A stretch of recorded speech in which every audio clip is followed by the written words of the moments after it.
folks. We're having some difficulties with our stream, but I think we finally got it taken care of.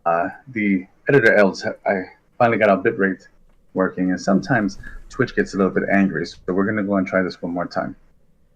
As you may know me, I am Daniel, or you may also know me as Zanaris, the Dungeon Master of the Legion game that we play every Thursday at 7 o'clock Eastern Time. I'm here again to go and read the second stave of A Christmas Carol, and also to go and show you my beautiful Christmas sweater and my lovely Christmas tree. It is truly my favorite time of the year, and I hope it is yours too. And if it is not, I'm hoping I can make it your favorite time of the year. With that being said, we are reading A Christmas Carol. We are starting the second chapter today, the second stave, and the next one will be done on the 20th of December. And then the fourth will be on the 24th, and the final stave will be on Christmas. So, just in case, if you're not with family, just in case if you're not with friends, you can tune in to us and listen to us and enjoy some time away from the busyness of the world and maybe some of the sadness of the world as well right now, and just listen to someone finding the real spirit of Christmas. With that being said, let us begin stave 2. The first of the three spirits. When Scrooge awoke, it was so dark that looking at a bed he could scarcely distinguish the transparent window from the opaque walls of his chamber. He was endeavoring to pierce the darkness with his ferret eyes when the chimes of a neighboring church struck the 4 quarters. So he listened for the hour.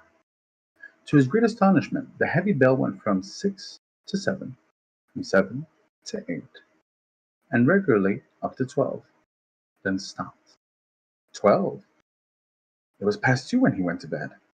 The clock was wrong. An icicle must have gone into the works.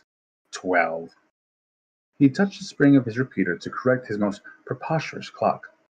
His rapid little pulse beat 12, and stopped. Why, it isn't possible, said Scrooge. I've slept through a whole day and far into another night.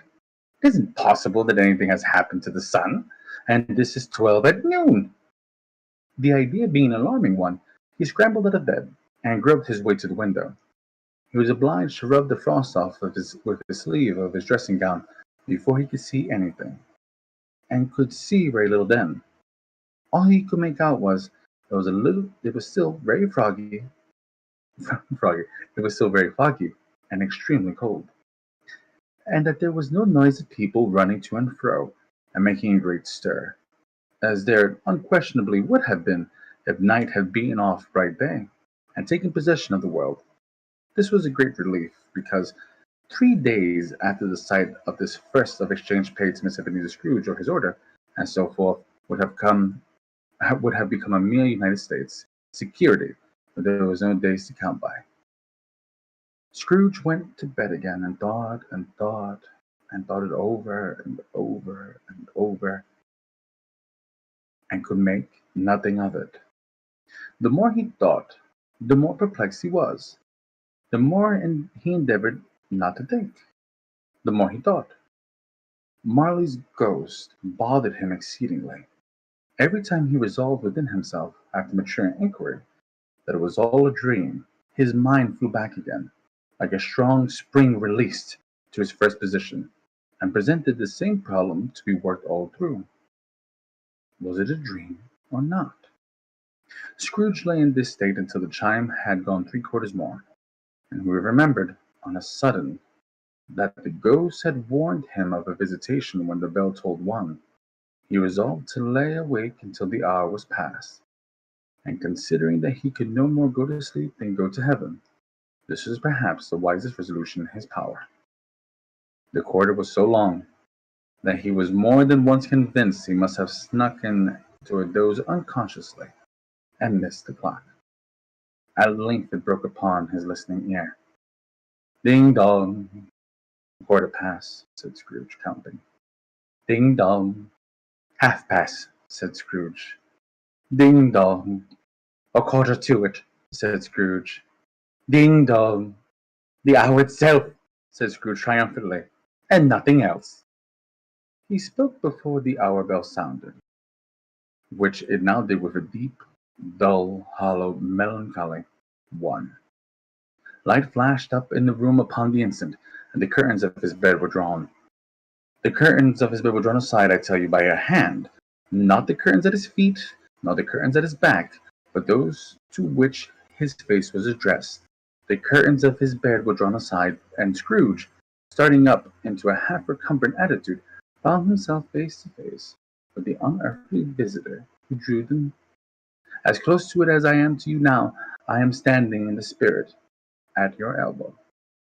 It was a strange figure, like a child, yet not so like a child as like an old man, viewed through some supernatural medium, which gave him the appearance of having receded from the view and being diminished to a child's proportions.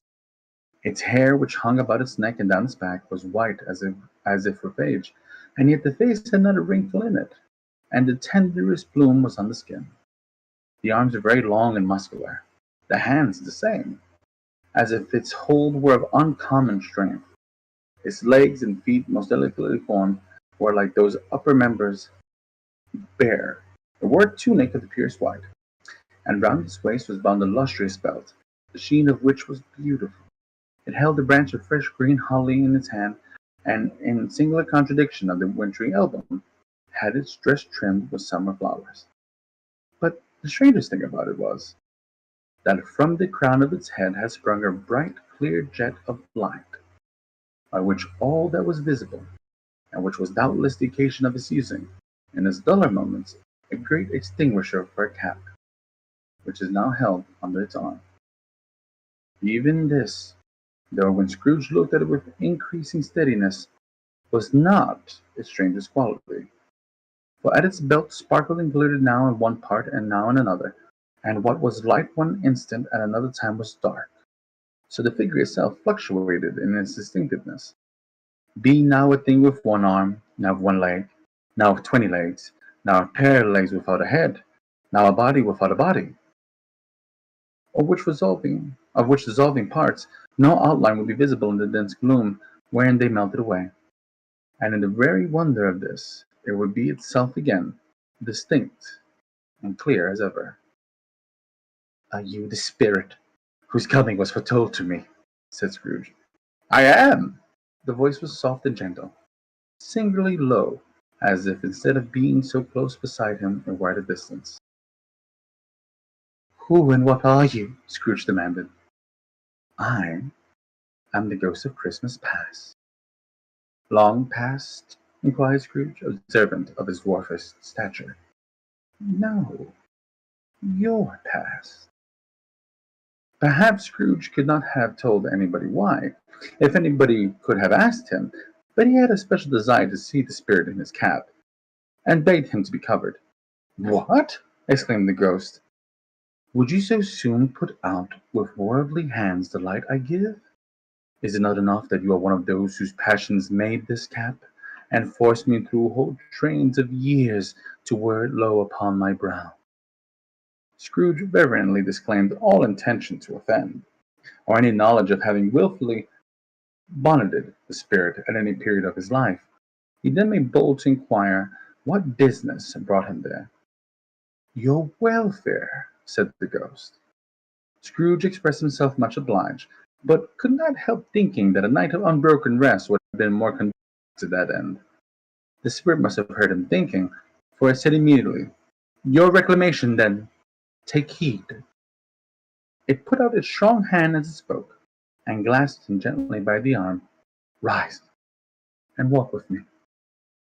It would have been in vain for Scrooge to plead that the weather and the hour were not adapted to pedestrian purposes. The bed was warm, and the thermometer a long way below freezing. That he was clad but lightly in his slippers, dressing gown and nightcap, and that he had a cold upon him at the time. The grasp, though gentle as a woman's hand, was not to be resisted.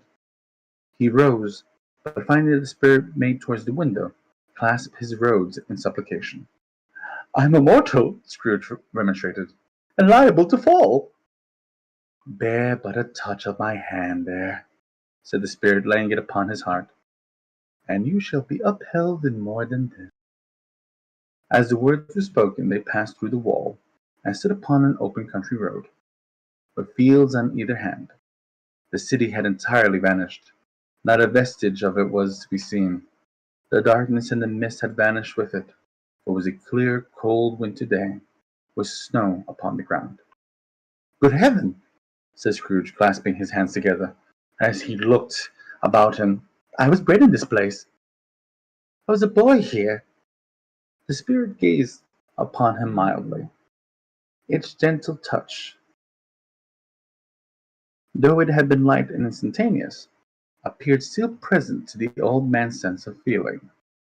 He was conscious of 1,000 orders floating in the air, each one connected with 1,000 thoughts and hopes and joys and cares long, long forgotten. "Your lip is trembling," said the ghost. "And what is that upon your cheek?" Scrooge muttered with an unusual catching in his voice that it was a pimple, and begged the ghost to lead him where he would. "You recollect the way?" inquired the spirit. "Remember it!" cried Scrooge with fervor. "I could walk it blindfolded." "Strange to have forgotten it for so many years," observed the ghost. "Let us go on." They walked along the road, Scrooge recognizing every gate, post, and tree, until little Market Town appeared in the distance, with its bridge, its church, and winding river. Some shaggy ponies now were seen trotting towards them, with boys upon their backs, who called to other boys in country gigs and carts driven by farmers. All these boys were in great spirits, and shouted to each other until the broad field was so full of merry music that the crisp air laughed to hear it. "These are but shadows of the things that have been," said the ghost. "They have no consciousness of us." The jocund travellers came on, and as they came Scrooge knew and named them every one. Why was he rejoiced beyond all bounds to see them? Why did his cold eye glisten and his heart leap up as they went past? Why was he filled with gladness when he heard them give each other Merry Christmas as they parted at crossroads and byways for their several homes? What was Merry Christmas to Scrooge? Out upon Merry Christmas! What good had it ever done to him? "The school is not quite deserted," said the ghost. "A solitary child, neglected by his friends, is left there still." Scrooge said he knew it, and sobbed. They left the high road by a well-remembered lane, and soon approached a mansion of dull red brick, and a little weather-crook surmounted cupola on the roof, and a bell hanging in it. It was a large house, but one of the broken fortunes. The spacious offices were little used, their walls were damp and mossy, their windows broken, and their gates decayed. Fowls clucked and strutted in the stables, and the coach-houses and sheds were overrun with grass. Nor was it more retentive of its ancient site within, for entering the dreary hall, and glancing through the open doors of many rooms, they found them poorly furnished, cold, and vast. There was an earthy savour in the air, a chilly bareness in this place, which associated itself somehow with too much getting up by candlelight, and not too much to eat. They went, the ghost and Scrooge, across the hall to a door at the back of the house. It opened before them and disclosed a long, bare, melancholy room, made barer still by lines of plain deal forms and desks. At one of these a lonely boy was reading near a feeble fire. Scrooge sat down upon a form, and wept to see his poor forgotten self as he used to be. Not a latent echo in the house, not a squeak and shuffle from the mice behind the panelling, not a drip from the half-thawed water-spout in the dull yard behind, not a sigh among the leafless boughs of one despondent poplar, nor the idle swinging of an empty storehouse door. No, not a clicking in the fire, but fell upon the heart of Scrooge with a softening influence, and gave a freer passage to his tears. The spirit touched him on the arm and pointed to his younger self, intent upon his reading. Suddenly a man in foreign garments, wonderfully real and distinct to look at, stood outside the window, with an axe stuck in his belt, and leading by the bridle an ass laden with wood. Why, it's Ali Baba, Scrooge exclaimed in ecstasy. It's dear old honest Ali Baba. Yes, yes, I know. One Christmas time, when yonder solitary child was left here all alone, he did come for the first time. Just like that. Poor boy. And Valentine, said Scrooge. And his wild brother Orson. There they go. And what's his name? Who's put down in his drawers asleep? The gate of the Damascus. Don't you see him? And the Sultan's groom turned upside down by the genie. There he is upon his head. Serve him right. I'm glad of it. What business had he to be married to the princess? To hear Scrooge expend all this earnestness of his nature on such subjects, and a most extraordinary voice between laughing and crying, and to see his heightened and excited face, would have been a surprise to his business friends in the city indeed. Oh, there's the parrot, cried Scrooge. Green body and yellow tail, with a thing like lettuce growing out of the top of its head. There he is. Poor Robinson Crusoe, he called him, when he came home after sailing around the island. But poor Robinson Crusoe, where have you been, Robinson Crusoe? The man thought he was dreaming, but he wasn't. It was the parrot, you know. There goes Friday, running for his life to the little creek. Halloo, hoop, halloo! Then, with a rapid transition, very foreign for his usual character, he said in a pity for his former self, Poor boy, and cried again. I wish, Scrooge muttered, putting his hand in his pocket, and looking about him after drying his eyes with his cuff. But it's too late now. What is the matter? Asked the spirit. Nothing, said Scrooge. Nothing. There was a boy singing a Christmas carol at my door last night. I should have liked to have given him something. That's all. The ghost smiled thoughtfully, and waved his hands, saying as it did so, Let us another Christmas. Scrooge's former self grew larger at the words, and the room became a little darker and more dirty. The panels shrunk, the windows cracked, fragments of plaster fell off the ceiling, and the naked glass was shown instead. But now all this was brought about. Scrooge no more than you do. He only knew that it was quite correct, that everything had happened so, that there he was, alone again, when all of the boys had gone home for the jolly holidays. He was not reading now. He was walking up and down despairingly. Scrooge looked at the ghost, and with a mournful shaking of his head, glanced anxiously towards the door. It opened, and a little girl, much younger than the boy, came darting in, putting her arms around his neck, and often kissing him, addressing him as, dear brother, I've come to bring you home, dear brother, said the child, clapping her tiny little hands, and bending down to laugh. To bring you home, home, home. Home, little fan? Returned the boy. Yes, said the child, brimful of glee. Home for good and all. Home for ever and ever. Father's so much kinder than he used to be. That home's like heaven. He spoke so gently to me one dear night that I was going to bed. I was not afraid to ask him once if you might come home. He said yes, you should, and sent me in a coach to bring you. And you're to be a man, said the child, opening her eyes, and are never to come back here. But first, we're to be together all Christmas long, and the merriest time in the world. You're quite a woman, little Fan, exclaimed the boy. She clapped her hands and laughed, and tried to touch his head, but being too little, laughed again, and stood on tiptoe to embrace him. Then she began to drag him, in her childish eagerness, towards the door, and he, nothing loth to go, accompanied her. A terrible voice in the hall cried, Bring down Master Scrooge's box, there!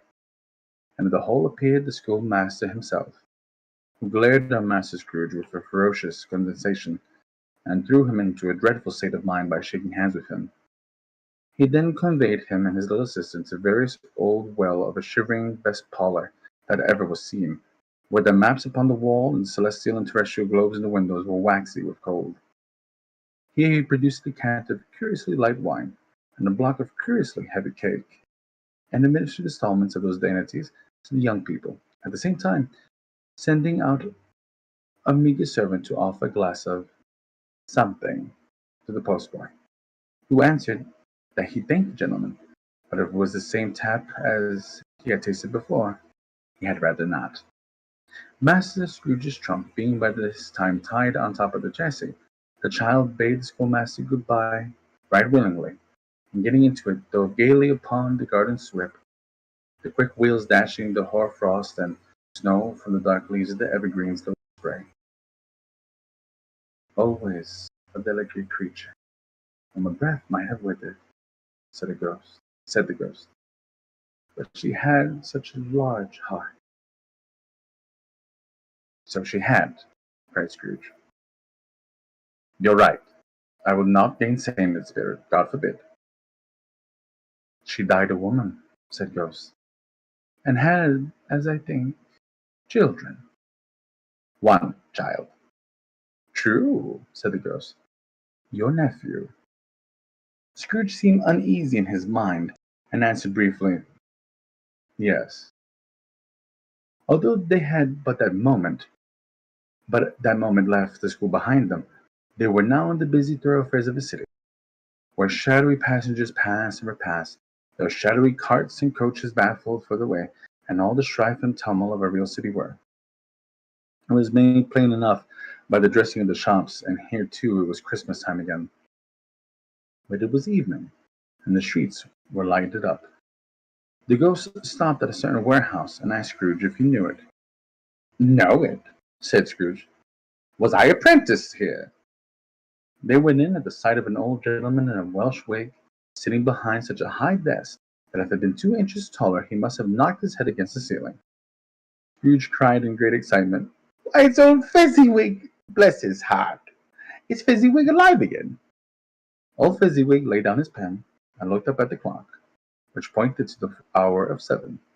He rubbed his hands, adjusted his pretentious waistcoat, laughed all over himself from his shoes to the organ of benevolence, and called out in comfortable, oily, rich, fat, jovial voice, Yo-hoo! There's Ebenezer! Dick! Scrooge's former self, now grown a young man, came briskly in, accompanied by his fellow apprentice. Dick Wilkins, to be sure. Dick Wilkins, to be sure, said Scrooge to the Ghost. Bless me. Yes, he's very much attached to me, was Dick. Poor Dick. Dear, dear. Yo-ho, my boy, said Fezziwig. No more work tonight. Christmas Eve, the Christmas Ebenezer. Come. Let's have the shutters up, cried old Fezziwig with a sharp clap of his hands.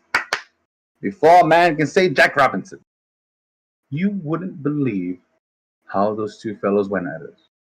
They charged into the street with the shutters, 1, 2, 3, had 'em up in their places, 4, 5, 6, barred 'em up and pinned 'em, 7, 8, 9, and came back before you could have got to 12, panting like racehorses. Hilly-ho, cried old Fezziwig, skipping down from the high desk with wonderful agility. Clear away, my lads, and let's have lots of room here. Hilly-ho. Dick, cheer up, Ebenezer. Clear away. There was nothing they wouldn't have cleared away, or couldn't have cleared away, with old Fezziwig looking on. It was done in a minute. Every movable was packed off, as if it was dismissed from public life for forevermore.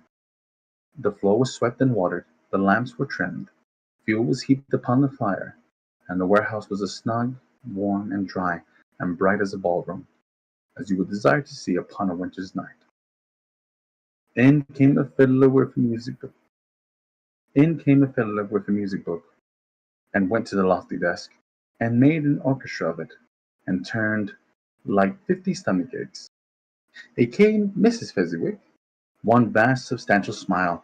In came the 3 Fezziwigs, beaming and lovable. In came the 6 young followers whose hearts they broke. In came all the young men and women. In came the housemaid with her cousin, the baker. In came the cook with her brother's particular friend, the milkman. In came the boy from over the way, who suspected of not having board enough from his master, trying to hide himself behind the girl from next door, but one who was proved to have had her ears pulled by her mistress. And they all came, one after another, some shyly, some boldly, some gracefully, some awkwardly, some pushing, some pulling, and they all came, anyhow and everyhow. Away they all went, 20 couple at once, hands half round and back, again the other way, down the middle and up again, round and round in various stages of affectionate grouping, old top couple always turning up the wrong place, New top couples starting off again as soon as they got there, all top couples at last, and not a bottom one to help them. When the result was brought about, old Fezziwig, clapping his hands to stop the dance, cried out, "Well done!" And the fiddler plunged his hot face into a pot of porter, specially provided for that purpose. But, scorning rest upon his reappearance, he instantly began again, though there were no dancers yet, as if other fiddler had been carried home, exhausted on a shutter, and he was a brand new man resolved to beat him out of sight or perish. There were more dances, and there were forfeits, and there were more dances, and there was cake, and there was negus, and there was a great piece of cold roast, there was a great piece of cold boiled, and there were mince pies and plenty of beer.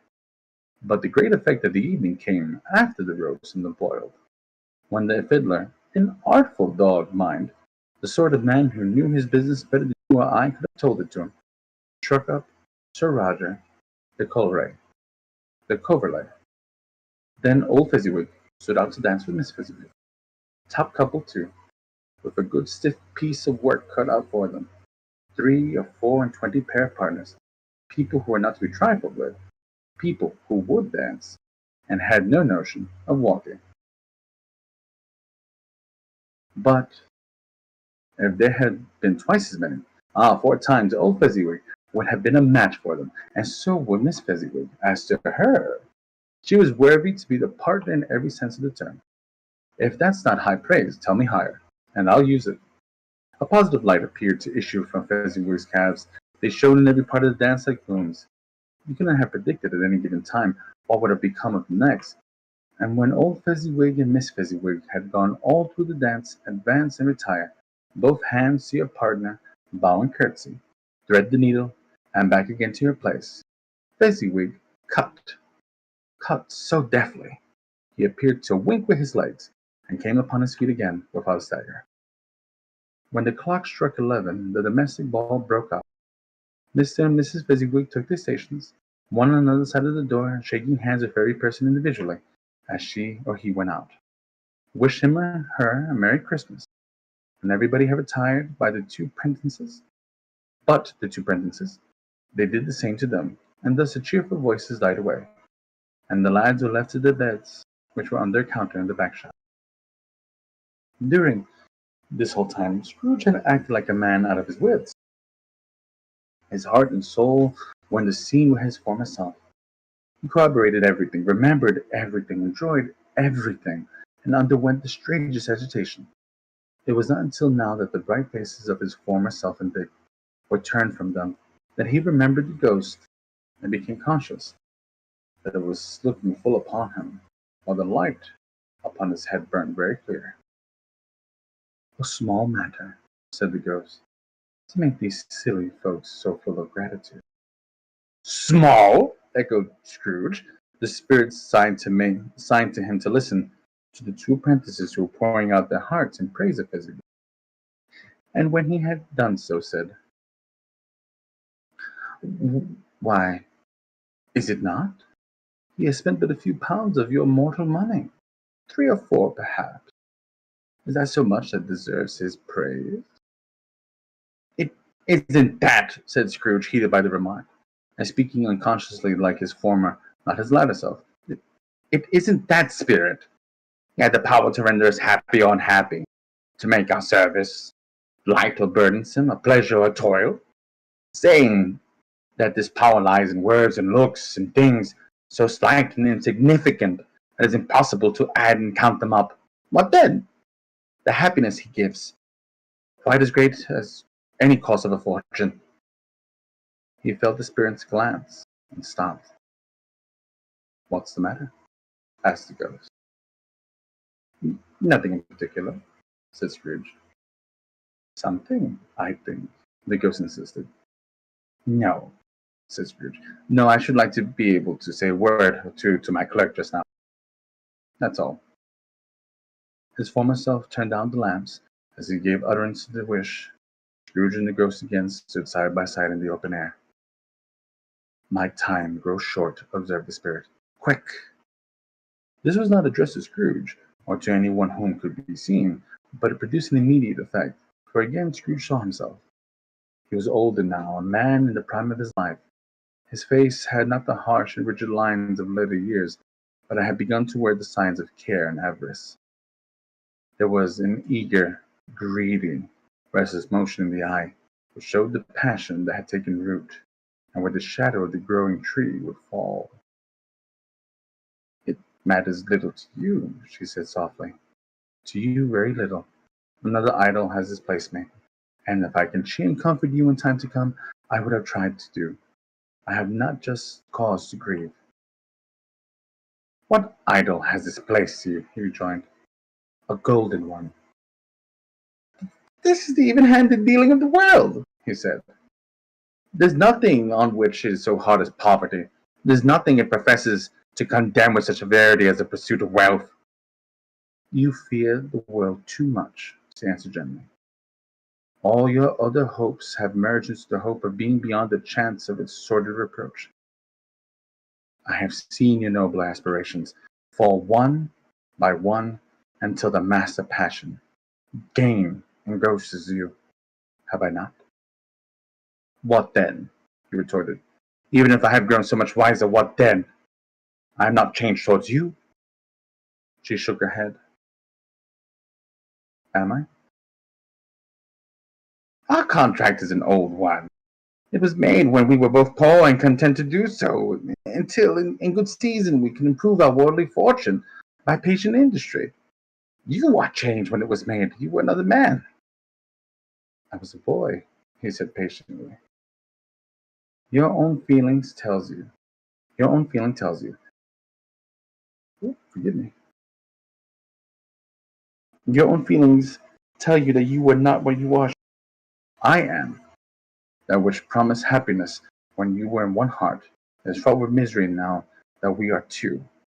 You often, and how keenly I have thought of this, I will not say. It is enough that I have thought of it, and can release you.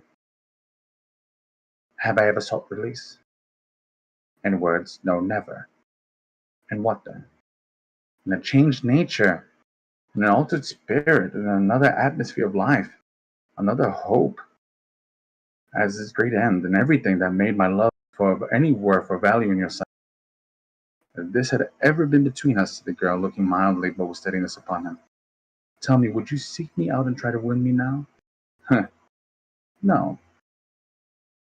He seemed to yield to the justice of this supposition, in spite of himself. But he said with a struggle, "You think not." "I would gladly think otherwise if I answered. Heaven, when I had learned the truth like this, I know how strong and irresistible it must be. But if you were free today, tomorrow, yesterday, and can even I believe that you would choose a drowless girl? You, who in the very confidence with her, weigh everything by gain, or choosing of her, and for a moment you were false enough to your one guiding principle to do so. Do I not know that your repentance and regret will surely follow?" "I do, and I release you. For a full heart, for the love of him you once were." He was about to speak, but with her head turned from him, she resumed, "You may, the memory of that has passed half makes me hope you will, have pain in this. A very, very brief time, and you will dismiss the recollection of it, gladly, as an unprofitable dream, from which it happened well that you awoke. May you be happy in the life you've chosen." She left him, and they parted. "Spirit," said Scrooge, "show me no more. Conduct me home. Nor do you delight to torture me." "One shadow more," exclaimed the ghost. "No more! No more! I don't wish to see it! Show me no more!" But the relentless ghost pinioned him into both his hands, and forced him to observe what happened next. Allow me just a moment.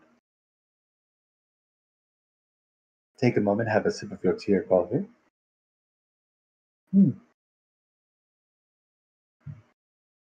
They were in another scene, and place. A room not very large or handsome, but full of comfort. Near to the winter fire sat a beautiful young girl, so like that last that Scrooge believed it was the same, until he saw her. Now a comely matron sitting opposite her daughter. The noise in this room was perfectly tumultuous, but there were more children there than Scrooge in his agitated state of mind could count. And unlike the celebrated herd in the poem, they were not 40 children conducting themselves like one, but every child was conducting itself like 40. The consequences were uproarious beyond belief, but no one seemed to care. On the contrary, the mother and daughter laughed heartily, and enjoyed it very much, and the latter soon beginning to mingle in the sports, got pillaged by the younger brigades most ruthlessly. What would I had not have given to be one of them? Though I never could have been so rude, no, no. I wouldn't for the wealth of all the world have crushed that braided hair and torn it down, or for the precious little shoe, I wouldn't have plucked it off. God bless my soul to save my life. As measuring her waist in sport as they did, bold young brood, I couldn't have done it. I should have expected my arm to have grown round for punishment, and never come straight again. And yet I should have dearly liked, I own, to have touched her lips, to have questioned her, that she might have opened them, to have looked upon the lashes of her downcast eyes, and never raised a blush, to have let loose waves of hair, an inch of which would have been keepsake beyond price.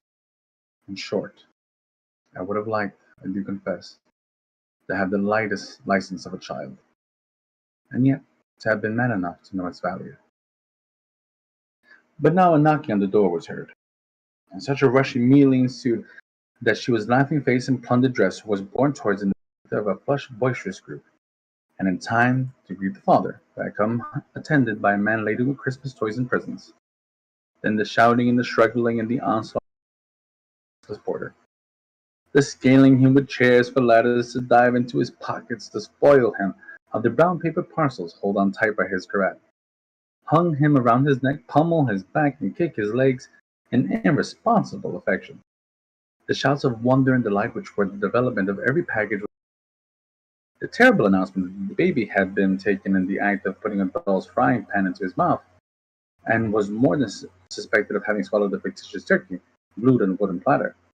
The immense relief of finding this a false alarm, the joy and gratitude and ecstasy, they are all indescribable alike.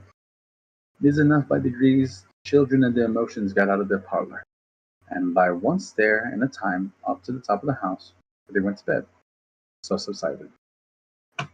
And now Scrooge looked on more attentively than ever. When the master of the house, having his daughters leaning fondly on him, sat down with her and her mother at his own, and when he thought that such other creature, quite as graceful and as full as promise, might have called him father, and being a springtime in the haggard winter of his life, his sight grew very dim indeed. "Belle," said the husband, turning to his wife with a smile, "I saw an old friend of yours this afternoon." "Who was it?" "Guess." "How can I do it? Don't I know?" she added in the same breath, laughing as he laughed. "Mr. Scrooge." Mr. Scrooge it was. I passed his office window, and it was not shut up, and he had a candle inside. I could scarcely help seeing him. His partner lies upon the point of death, I hear, and there he sat alone, quite alone in the world, I do believe. "Spirit," said Scrooge with a broken voice, "remove me from this place. I told you there were shadows of the things that happen to the ghosts. That they are what they are, do not blame me." "Remove me!" Scrooge exclaimed. "I cannot bear it."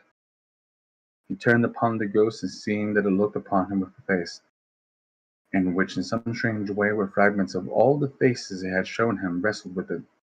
"Leave me! Take me back! Haunt me no longer!" In the struggle, if they can be called a struggle, in which the ghost, with no visible resistance on its own part, was undisturbed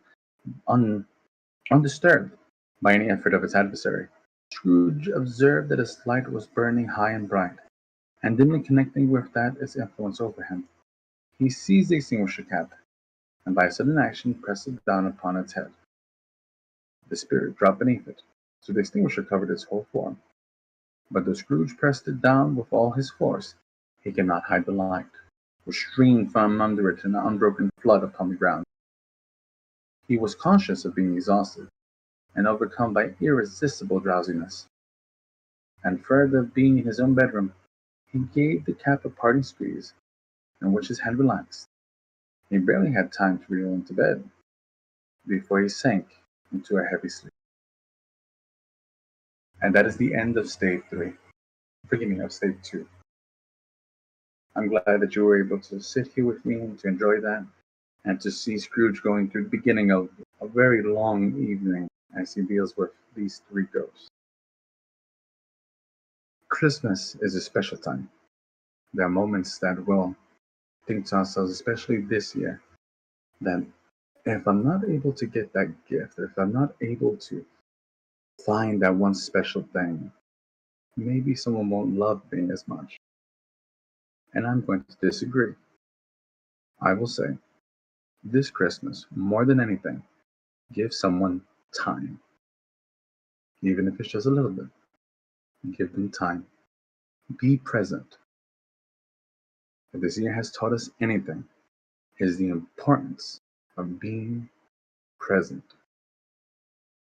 I'm very glad that you are here with me. And please feel free to come and see some of our other episodes as we do this again. And feel free to see us play Legion every Thursday at 7. And see Emily make some of her amazing math. I'm not sure what schedule she's on, but she's everywhere on there too. So feel free to come and check that out. Feel free to go and see Matanzo as he's reading Mary Shelley's Frankenstein every Saturday. And